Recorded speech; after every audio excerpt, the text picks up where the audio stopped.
Hello and welcome to the EPA's monthly update on our 5 industry projects.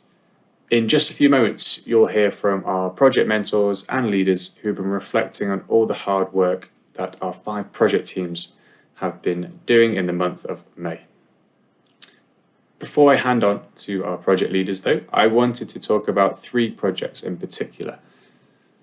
Firstly, Project Inclusion has made some great progress with interviewing 10 banks who offer ethical, sustainable and lifestyle inclusive financial products. We'll be publishing these interviews on our social media pages soon, and you can hear more about this from our Project Inclusion lead, Josh Berle. Regarding Project Regulator, we recently led a cross-industry collaboration with AFEP, PIF and EMA to speak to the FCA regarding its recent Dear CEO letter. As well as speaking to the FCA about this letter, we drafted our own letter template for EMIs to use when communicating with their customers. You can find it in this month's edition of Insights. Regarding Project International Trade, we will be hosting a podcast and a workshop with the Bank of England on cross-border payments. More news on both of those events to come. You'll also hear lots of interesting updates from Project Open Banking and Project Financial Crime. Thank you to Jonathan Jensen, one of our project members, for providing an update for that project. So, without further ado, I'll let Josh Berle take it from here. Hello there, Josh Berle from MasterCard and Project Inclusion with an update on our activities for the month of May. Well, first of all, we have continued to progress with our lifestyle and values study. We've got some interviews that we'll be putting on social media early in the month of June. A report publication will follow that with potentially a webinar later on in the year. At the same time, we're progressing preparations for our pandemic survey and review. I'm working with Nizam Uddin of Algebra to identify people who've been working on the front line and who may well have been most affected by issues of financial exclusion over the course of the past year. And last of all, and particularly excitingly, we've been thinking about what we want to do after these 2 programs have completed later on in the year, so a sort of work program, if you will, for later in 2021 and early 2022. Areas for focus include inclusive saving, request to pay as well, and open banking. And last of all, and particularly interestingly, we'd like to look at crypto and the opportunities that provides in respect of inclusive financial services. So that's what we've been up to. Again, if any of this sounds of interest, please feel free to join us. It'd be great to have you along. And otherwise, hope all is well. I'm Alison, Donnelly, Director of FSCom and Leader of Project Regulator. This month, the FCA wrote to all e-money institutions a Dear CEO letter requiring them to write to their customers within 6 weeks to explain that the funds that they hold for their customers are not protected by the FSCS, but protected by a process called safeguarding.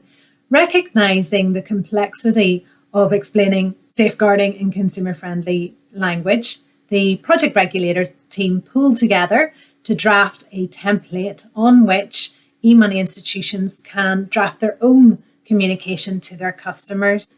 We pulled together as Project Regulator, but we also collaborated with other trade associations. And together, collectively, we met with the FCA to express our disappointment that we hadn't been able to help the FCA prior to announcing the supervisory action to provide a more tailored, nuanced supervisory action. It is clear that the safeguarding and capital requirements, prudential risk management, is very high up the FCA's agenda, as it has been over the past year and a half, if not longer. And it's likely that there will be further action taken by the FCA, that they will very definitely be following up on the Dear CEO letter. And so we are very pleased that we've been able to produce the template for members. And you should have received a copy already in your email, but it's available on our website. If you'd like to speak to us about any matter to do with regulation, please do not hesitate to get in touch with me or any member of the team. Thank you. Hello, everybody. My name's Kevin McAdam, and I'm the project lead for the EPA International Trade project. I just want to give you a progress update on where we are as a group. So first of all, just to remind you that we have basically took the trade group and we've split it into 2 subgroups. One is called the Cross-Border Payments subgroup, and one's called the International Market Expansion Group. So how we're actually looking at this is, first of all, the Cross-Border Payments Group is basically looking at an initiative that's really fall out of the sort of wider global initiative which the G20 are looking at across cross-border payments, and how they're actually sort of assessing this as the group. There's two things, I suppose, that have come out really, is to sort of get a better grip of, you know, how this is impacting users. And then the second part is how, you know, businesses and why they operate in this space, or maybe even more importantly, why they don't operate in this space. And sometimes that's down to liquidity and compliance, which is sort of driven by some sort of either local banks or by regulators locally. So the focus of the group so far has been looking at the payment service providers, seeing where they fit in the space and what type of operation they could sort of look to develop.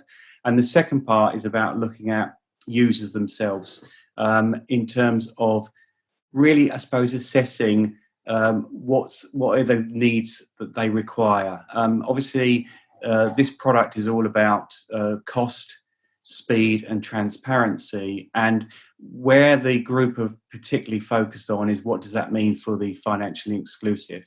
So at the moment they are looking primarily at the PSP aspect and the financial inclusion aspect, and what the plan is to map out what that means for those two type of basically those two groups, and how we would then best present that back as an initiative in terms of opportunities. So we're looking to do that either through a white paper or a possible podcast in the very near future.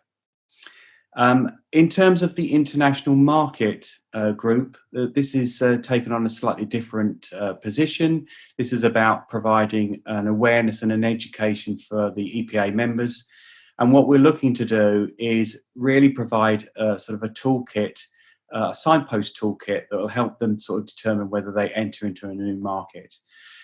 Where we've got to as a group at the moment is that we are currently have assessed what markets we want to focus on. So there's 6 countries that we're currently looking at, which are the Philippines, Malaysia, South Korea, Saudi Arabia, Vietnam and Thailand. But we're basically going to benchmark specifically Malaysia. So what we've been doing currently is been sort of looking at the criteria that we would like to have as part of that initiative. So we have been assessing all sorts of criteria, from regulation to data management to employment requirements to investment locally or what could be possible locally, trade associations, right across the board, to give members a sort of a meaningful signpost about where they go and what they do. So the next stage for this group is very much going to be about identifying that criteria and developing the gap analysis around it.